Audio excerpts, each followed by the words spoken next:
What can a soil meter help you do? Stay tuned and I'll review the Hold All soil meter and show you how to use it.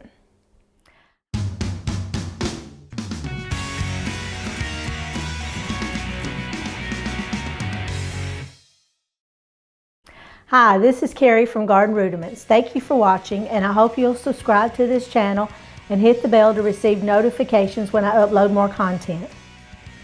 The benefits of using a light meter can be many. It can help you prevent over and under watering, provides accurate pH values from 3.5 to 8. It's sturdy and easy to use, good for use indoors or outdoors, and requires no batteries. It also comes with its own printed instructions on the back of the packaging. It has a 3-way switch on the front to check the light on your plants. Hold the meter near your plant, cover up the hole, and then take your hand off, move it to light, and the light is in the middle. And I know without having to look that I'm not in a good light source. I have an overhead light here in my breakfast room, and it does show that I am less than 200 lumens, so this would not be good light for my plants. Now if I want to check the moisture, I move the switch to moist, insert the probes down near the roots of the plant. My moisture reading is at a 4, so I'm still in the green, just barely.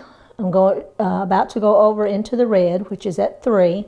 And then if you look at my chart and you go down to succulents and cactus, 500 to 2000 is my light, and 3 means I need to water. So right now I'm at a 4. If you go to pH, now let's move our meter to the pH reading.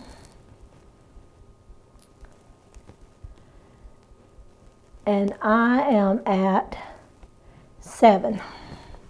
So that means I am good. That means that my soil is alkaline. A pH reading greater than 7 is alkaline. A reading less than 7 is acidic.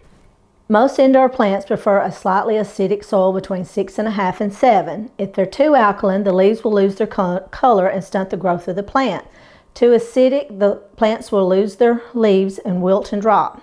Remove probes from the soil and wipe clean after each use. I hope you found this review informative. I found this soil meter to be very useful, and I give it a thumbs up for ease and sturdiness. And I particularly like that it doesn't require batteries. I'll leave a link below in the description box, and I hope I gave you enough information to make an informed decision before you go out to purchase your own. Thanks for watching, and I hope you'll click the like and subscribe buttons. I'll see you next time on Garden Rudiments.